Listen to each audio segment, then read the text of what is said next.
The federal ఆంధ్రప్రదేశ్కి స్వాగతం. ఆంధ్రప్రదేశ్లో అసెంబ్లీ ప్రతిపక్షం లేకుండానే జరుగుతుంది. శాసన మండలిలో ప్రతిపక్షం భారీ సంఖ్యలో ఉండడం, అక్కడ అధికార పక్ష సభ్యులు తక్కువ సంఖ్యలో ఉండడం, అక్కడ మాత్రం సమావేశాలు బాగానే జరుగుతున్నాయి, ప్రజల సమస్యల మీద చర్చలు ఇవన్నీ బాగానే జరుగుతున్నాయి అన్న చర్చ ఉంది. అసెంబ్లీలో మాత్రం కేవలం అధికార పక్షం మాత్రమే ఉంది, ప్రతిపక్షం లేదు. దీని మీద 2024 కూటమి అధికారంలోకి వచ్చిన నాటి నుంచి ఆంధ్రప్రదేశ్ అసెంబ్లీలో ప్రతిపక్షం లేకుండా పోయింది.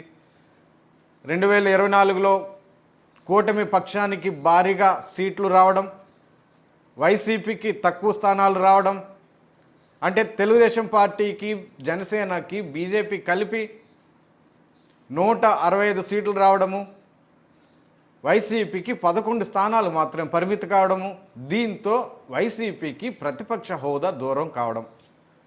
అంటే ఇక్కడ ప్రతిపక్ష హోదా కూటమి కావాలని వైసీపీకి ఇవ్వడం లేదా?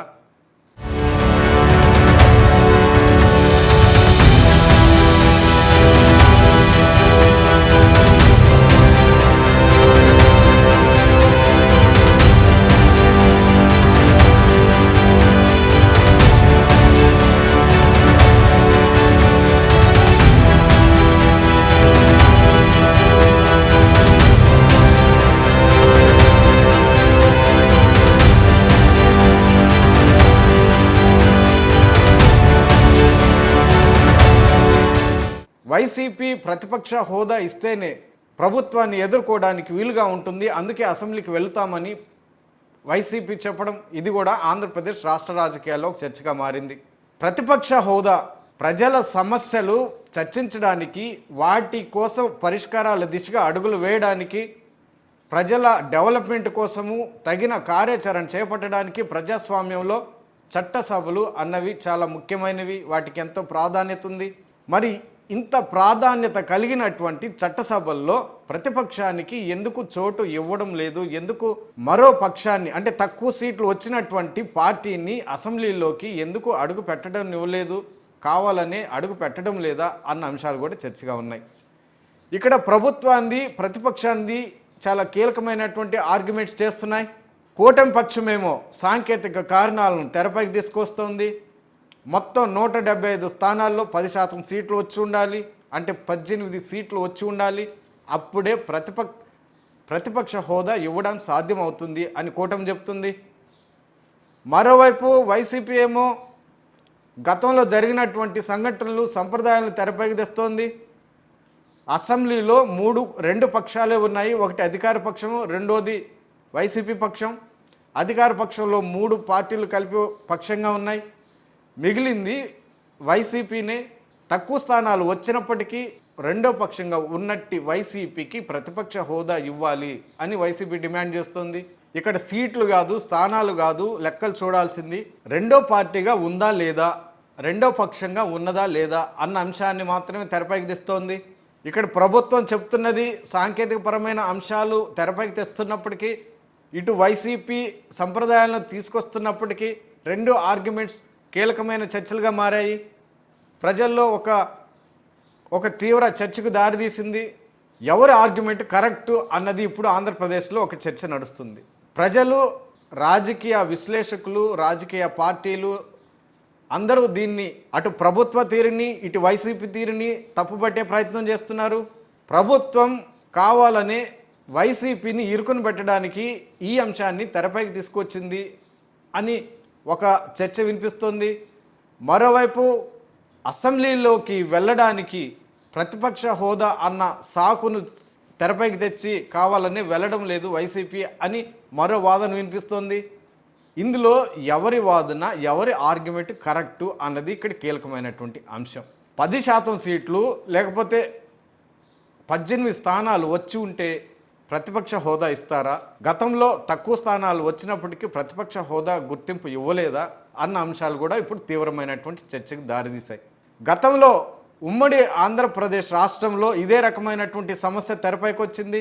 అప్పుడు ఎన్టీఆర్ ప్రభుత్వం చాలా హుందాగా ప్రవర్తించింది, తక్కువ సీట్లు వచ్చినటువంటి కాంగ్రెస్ పార్టీని ప్రతిపక్ష పార్టీగా గుర్తించింది అన్న చర్చ ఇప్పుడు తెరపైకి వచ్చింది. 1994లో టీడీపీ పక్షానికి మొత్తం 294 అసెంబ్లీ స్థానాలకు గాను అత్యధిక స్థానాలు గెలిచింది. కేవలం 26 స్థానాలకు మాత్రమే కాంగ్రెస్ పార్టీ పరిమితమైంది. ఈ నేపథ్యంలో సాంకేతిక పరమైనటువంటి అంశాలను వాళ్ళు పట్టించుకోదలుచుకోలేదు. అసెంబ్లీలో ప్రతిపక్షం ఉండాలని వాళ్ళు కోరుకున్నారు. అందువల్ల తక్కువ 26 స్థానాలు వచ్చినప్పటికీ కాంగ్రెస్ పార్టీని ప్రతిపక్ష పార్టీగా గుర్తించింది. పి జనార్దన్ రెడ్డిని ప్రతిపక్ష నాయకుడిగా హోదా కల్పించింది. ఇదే రకమైనటువంటి సంఘటన భారతదేశ ఢిల్లీ రాజధాని అసెంబ్లీలో కూడా చోటు చేసుకుంది. 2015లో అప్పుడే తెరపైకి వచ్చినటువంటి కేజ్రీవాల్ ఆధ్వర్యంలో ఆ పార్టీ అత్యధిక స్థానాలను కైవసం చేసుకుంది. కేవలం 3 స్థానాలకు మాత్రమే బీజేపీ పరిమితమైంది. అక్కడ కూడా ఎలాంటి భేషజాలకు పోకుండా, ప్రతీకార రాజకీయాలకు పోకుండా అసెంబ్లీలో ప్రతిపక్షం ఉండాలని వాళ్ళు బలంగా నమ్మారు. ప్రజాస్వామ్యాన్ని, చట్టసభలను వాళ్ళు గౌరవించారు. అందువల్ల 3 స్థానాలు వచ్చినటువంటి బీజేపీ పార్టీని ప్రతిపక్ష పార్టీగా గుర్తించారు. ఆ పార్టీ నాయకుడిని ప్రతిపక్ష నాయకుడిగా హోదా కల్పించారు. ఇదే రకమైనటువంటి సంఘటనలు గతంలో పార్లమెంట్లో కూడా చోటు చేసుకున్నాయి. తక్కువ స్థానాలు వచ్చిన వాళ్ళని ప్రతిపక్ష పార్టీలుగా, ప్రతిపక్ష నాయకులుగా గుర్తించారు, గౌరవించారు. మొత్తం మీద చట్టసభల్లో అధికార పక్షం ఎంత ముఖ్యమో ప్రతిపక్షం కూడా అంతే ముఖ్యం అన్న భావనలో అప్పటి ప్రభుత్వాలు వ్యవహరించాయి. సాంకేతిక పరమైనటువంటి అంశాలను పక్కన పెట్టి సంప్రదాయాలకు విలువనిస్తూ ప్రతిపక్షానికి గౌరవం కల్పించారు. ప్రజల సమస్యలు చట్టసభలో వినబడాలి అంటే ప్రతిపక్షం ఉండి తీరాలి అని వాళ్ళు గట్టిగా బలంగా విశ్వసించారు. అందువల్లనే వాళ్ళు తక్కువ స్థానాలు వచ్చినప్పటికీ విలువలను, సంప్రదాయాలను వాళ్ళు గౌరవిస్తూ వాళ్ళకి ప్రతిపక్ష హోదా కల్పించారు అన్న చర్చ కీలకంగా ఉంది.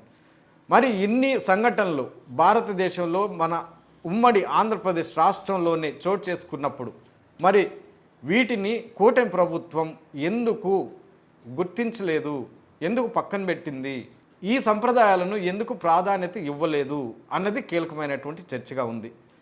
సుదీర్ఘమైనటువంటి రాజకీయ అనుభవం కలిగినటువంటి నాయకుడిగా నారా చంద్రబాబు నాయుడికి ఒక గుర్తింపు ఉంది. 1994లో చోటు చేసుకున్న పరిణామాల్లో ఆయన కూడా ఉన్నారు. ఆయన కళ్ళ ముందే అప్పటి ఎన్టీఆర్ ప్రభుత్వం కాంగ్రెస్ పార్టీని గుర్తించింది, ప్రతిపక్ష హోదా కల్పించింది. మరి స్వయంగా ఆయన సమక్షంలో ఆయన కూడా కీలకంగా టీడీపీ ప్రభుత్వంలో వ్యవహరిస్తున్నటువంటి నేపథ్యంలో ఈ సంఘటన జరిగినప్పుడు ఈ సందర్భం ఆయనకి ఎందుకు గుర్తులేదు అన్నది కూడా ఇక్కడ కీలకమైన చర్చగా ఉంది. వైసీపీకి ప్రతిపక్ష హోదా ఇస్తే ప్రభుత్వానికి వచ్చే నష్టం ఏంటి అన్నది కూడా కీలకమైన ప్రశ్నగా మారింది. వైసీపీ సభ్యులు అసెంబ్లీలోకి వచ్చి ప్రభుత్వాన్ని నిలదీసే ప్రయత్నం చేస్తే, ప్రశ్నల వర్షం కురిపిస్తే వాటిని ఎదుర్కోలేక ప్రతిపక్ష హోదా ఇవ్వలేక నిరాకరిస్తుందా అన్నది కూడా ఒక ప్రశ్నగా ఉంది. నిలదీసే క్రమంలో భారీ మెజారిటీతో ఉన్నటువంటి కూటమి పక్షం ఎందుకు భయపడుతుంది అన్న చర్చ కూడా కీలకంగా ఉంది. తక్కువ స్థానాలు కలిగినటువంటి వైసీపీని చూసి ఎందుకు కూటమి ప్రభుత్వం భయపడుతుంది అన్న చర్చ కూడా కీలకంగా ఉంది. కేవలం 11 స్థానాలు వచ్చినటువంటి వైసీపీని 164 స్థానాలు వచ్చినటువంటి కూటమి పక్షం ఎదుర్కోలేదా అసెంబ్లీలో అన్న చర్చ కూడా వినిపిస్తోంది. మరి గతంలో ఇన్ని సంఘటనలు కళ్ళ ముందు జరిగినప్పటికీ, చరిత్రలో ఉన్నప్పటికీ ప్రస్తుతం వైసీపీని ఎందుకు పక్కన పెడుతోంది, వైసీపీని ఎందుకు విమర్శిస్తోంది అన్నది కూడా కీలకంగా మారింది. మొత్తం మీద చట్టసభల్లో బలంగా ప్రజల గొంతు వినిపించే ప్రజల పక్షం, ప్రతిపక్షం లేకుండానే ఆంధ్రప్రదేశ్ అసెంబ్లీ సమావేశాలు కొనసాగుతుండడం, గతంలో చోటు చేసుకున్నటువంటి సంఘటనలు పక్కన పెట్టడం, సంప్రదాయాలను, విలువలను గుర్తించకపోవడం, ఇవి కూడా ఆంధ్రప్రదేశ్ రాష్ట్ర రాజకీయాల్లో ఒక చర్చగా మారాయి.